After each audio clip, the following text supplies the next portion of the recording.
Hello viewers, welcome to Sensor TV. I am Tina Jha. You're watching Perspective.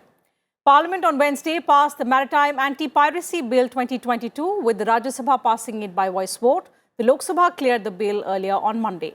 The bill provides for prevention of maritime piracy and stringent punishment to those convicted of such crimes.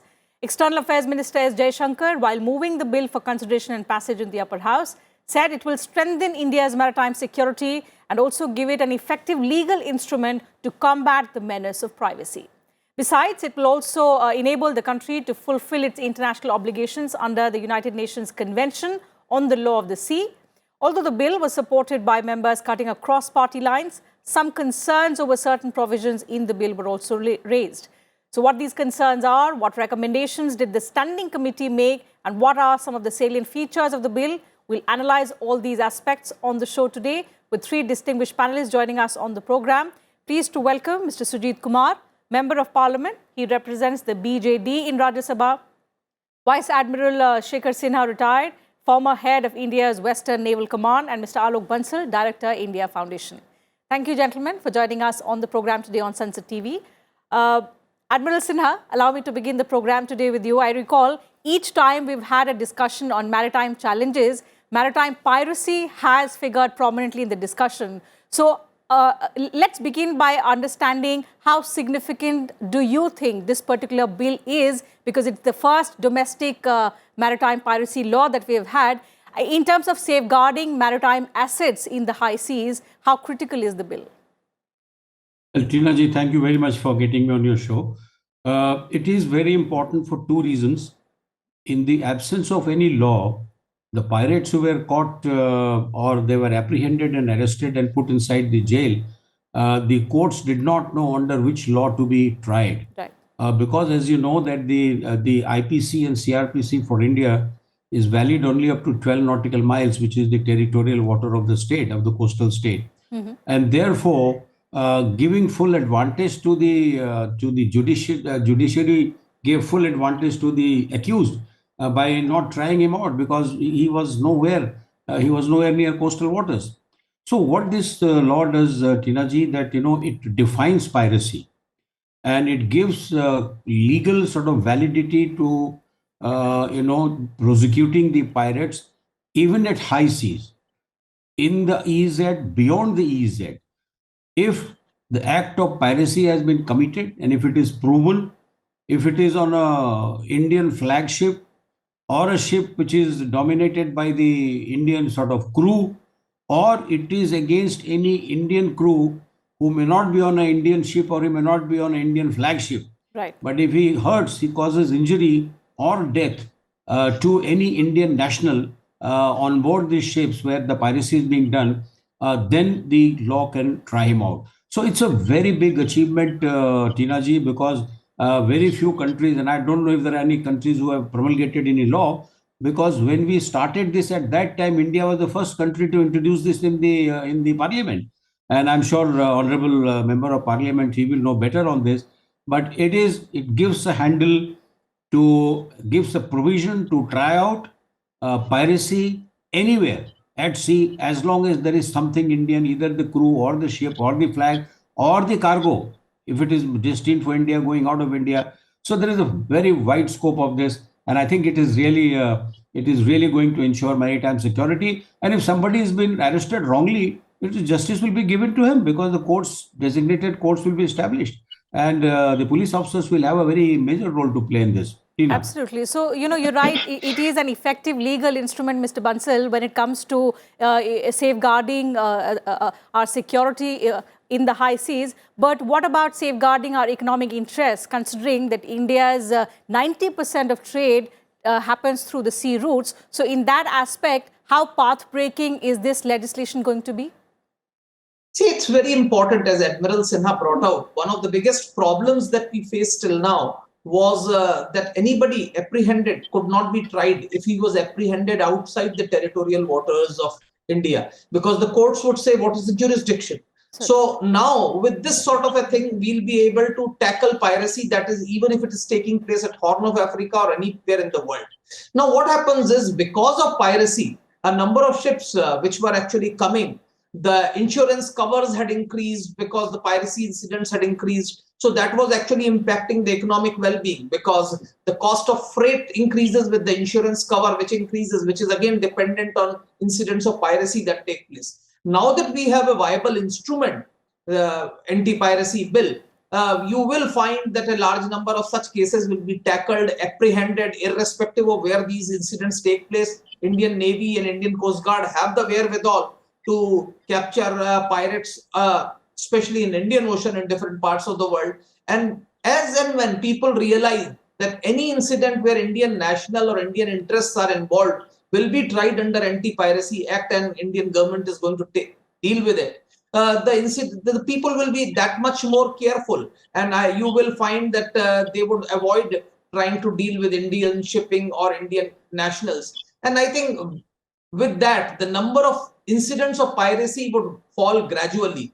And as the incidents of piracy fall gradually, you will find that the insurance covers will come down. Absolutely. Secondly, with piracy, large number of ships would be taken away to remote areas. Like you saw in different parts of Somalia, you had hostages who were taken, Indian crew were taken hostage, Indian goods which were on ships were taken as hostage. So that would increase the economic cost on India. I think all these factors, when taken together, will actually provide an economic benefit to the state in long term, because as I said, shipping, the freight costs will gradually come down as the insurance premiums reduce, and also the uncertainty that features, because at this point of time, the crew costs also, crew have to be insured, and those insurances also matter. And the companies very often have to pay huge ransoms to these pirates, etc. So all these things will gradually come down, and we'll see that the economic cost of freight will reduce. And India is now a major trading nation. We have a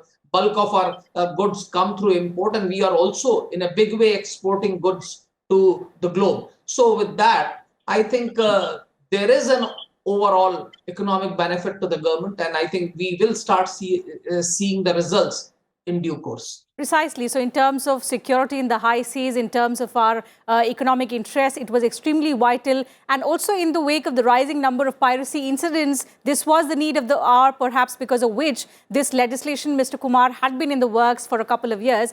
The fact that the upper house did deliberate upon this bill, members cutting across party lines supported the bill.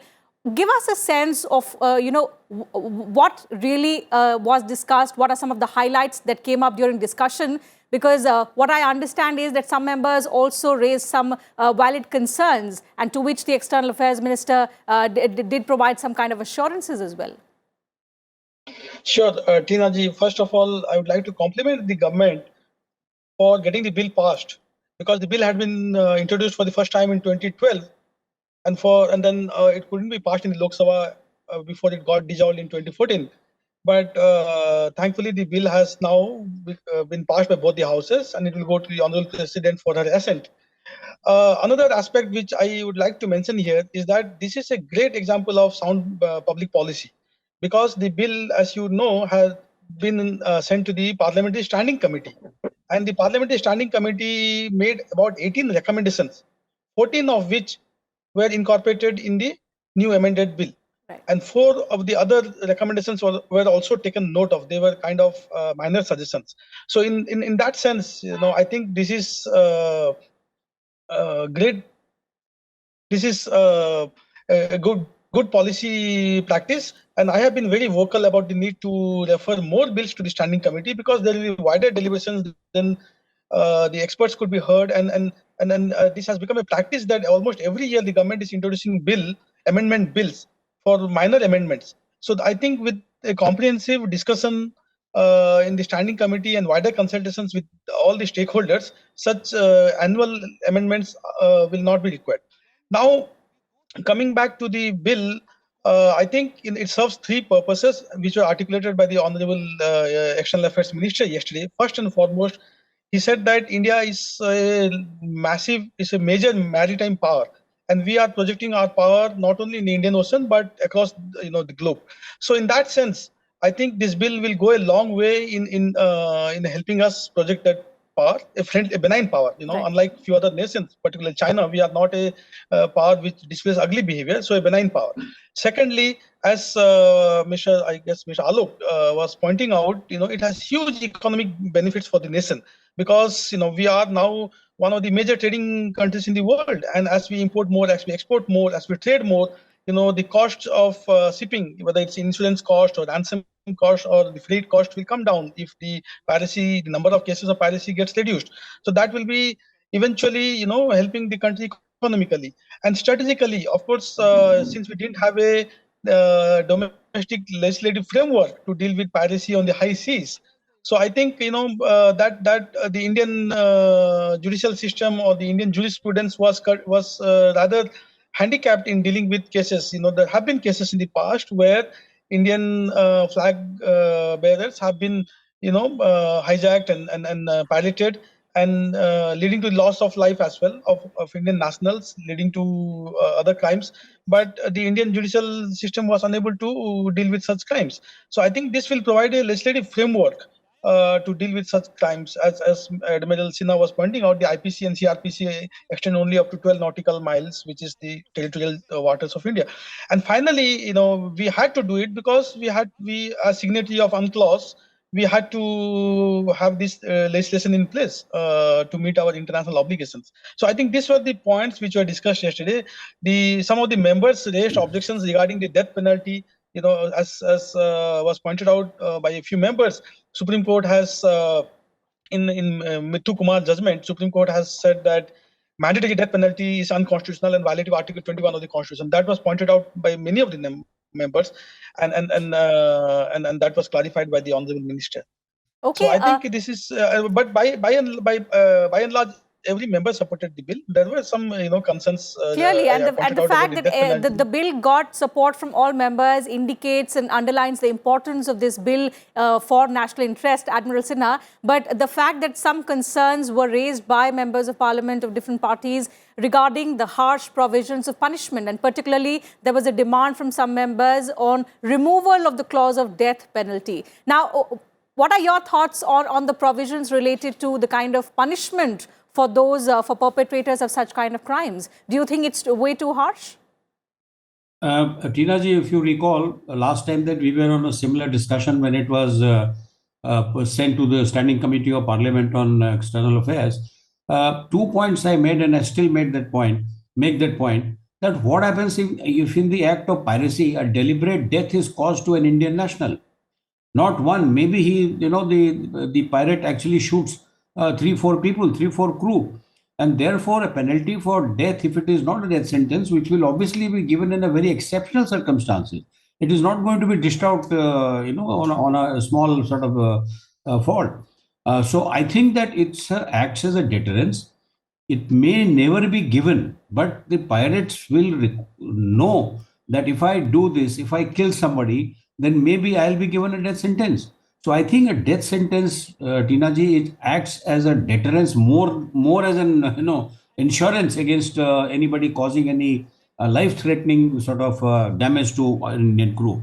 It's like having a nuclear weapon. To be honest, you may never use it, but you need it for making sure that nobody uses it on you. And the fact that we've always been a responsible weapon, power, as far as the judiciary is concerned, may not use it, but the provision exists which will deter people from indulging into this kind of action. And I think rest are all very appropriate. Wherever there was some room for little adjustment or compromise, which the honorable members brought out during the discussion in the standing committee as well, a lot of it has been taken on board, and I'm sure that some of it may have been pertaining to, I wouldn't know what the discussion, how it took place, but I'm sure some of it has been hoisted. As the honorable MP said that, 14 out of 18 or 19 recommendations have been accepted. So I think that it speaks very well of the ministry and the minister and the other parliamentarians. There were some who were debating, no, you leave it the way it is fine. So discussion has gone on various forums. I heard the Lok Sabha, I heard the Rajya Sabha, Standing Committee, I don't know, it's a privileged information. So I think that my view is that it's absolutely appropriate. Death sentence is very much as a deterrence, only to be used in very, very exceptional circumstances. Tina. Right, and absolutely. I think the quantum of punishment will also be given on the gravity of offences. That is something that was also made clear by the External Affairs Minister during his reply. So that's a fair point, that it will be used wisely. It's like having a nuclear weapon, and India has, of course, displayed the fact that we are a responsible power, unlike some of our adversaries. But Mr. Bansal, coming to the aspect of the fact that this bill enables India to meet its international obligations under UNCLOS, how does it embolden our position as a benign maritime power? The fact that we have entered into a lot of agreements with like-minded countries for the safety and security of the region, particularly the Indo-Pacific region. So within that framework, how does it embolden our position? See, firstly, as a signatory to UNCLOS, that is United Nations Conventions for the Laws of the Sea, we had certain obligations to take certain actions against, take certain anti-piracy actions. And I think this bill enables government of India, specifically India's maritime forces, that is the Indian Navy and the Coast Guard, to pursue anti-piracy operations anywhere.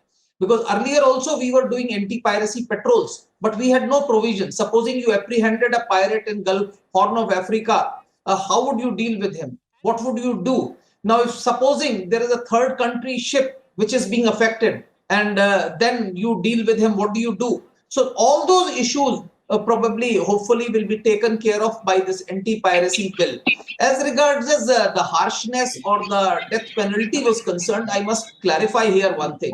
Because many of the incidents where piracy has taken place, these pirates have indulged in wanton acts of violence, which has actually resulted in deaths. Even if it has not resulted in a death to an Indian national, if a death of any other foreign national has taken place, or there have been certain acts where brutality, extreme cases of brutality have been done, the crew have been subjected to extremely harsh measures. There have been times when some of them have been left adrift at sea to starve and die. Now, those sorts of harsh, ghastly cases, I think a death sentence is essential. And more importantly, death sentence acts as a deterrence. I'm not trying to say that you give them death sentence, but as Admiral Sinha rightly brought out, death sentence acts as a powerful deterrence. And in fact, that would reduce the incidence of piracy, because if pirates know that they could be convicted and even sentenced to death, they would be very, very reluctant to indulge in such acts.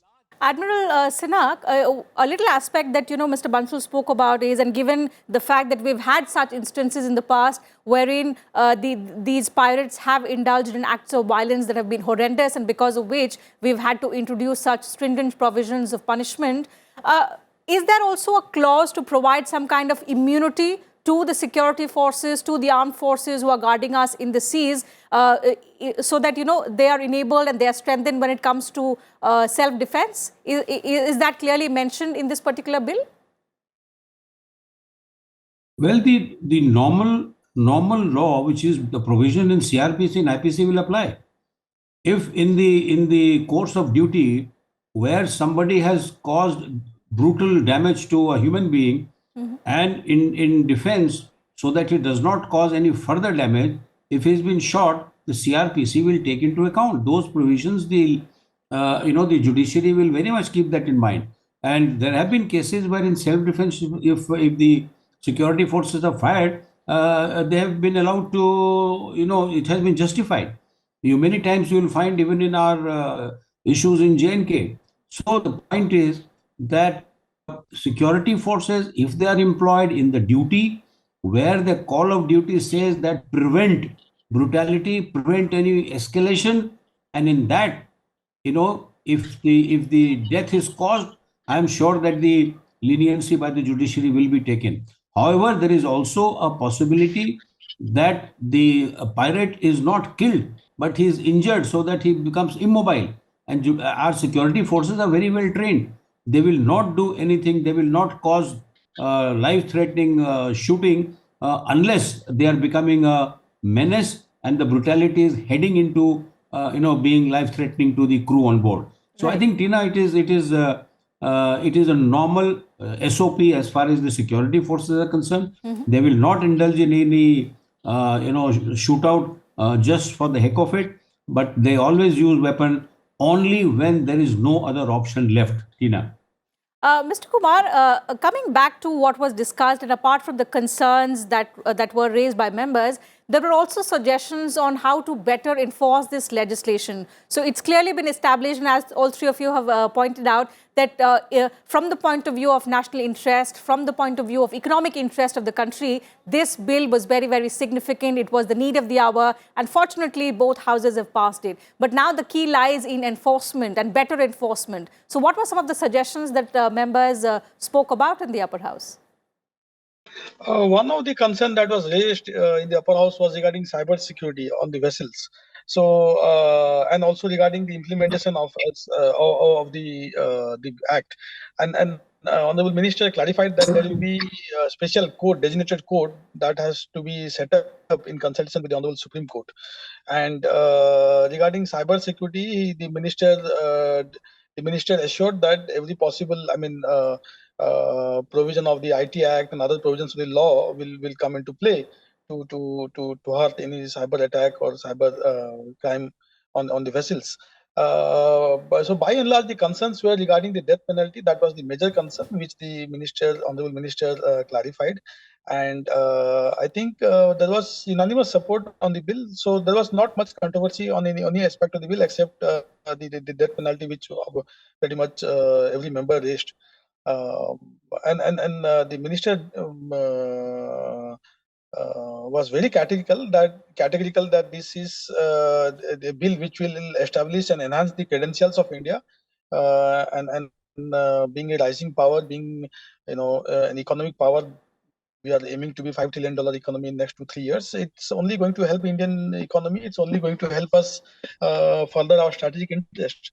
So I think both the houses had a very productive discussion, and the minister did clarify the points which I've highlighted. Clearly. So I think all of these provisions that we've spoken about, the concerns that were raised in the upper house, also the suggestions which members did make in both houses of parliament, underline the fact of the importance, the significance that this bill holds for our national interest, for our strategic interest, as has been highlighted by three panelists. I think we'll have to wrap up the program. Time allows me to take up only that much. I would like to thank all my panelists once again for joining us on the program, sharing your thoughts with us and our viewers. Absolute pleasure to have you and listen to you on this very, very pertinent subject. So that's it, viewers, on this edition of Perspective. I'll see you same time tomorrow now. Take care of yourselves. Keep watching Sensitive.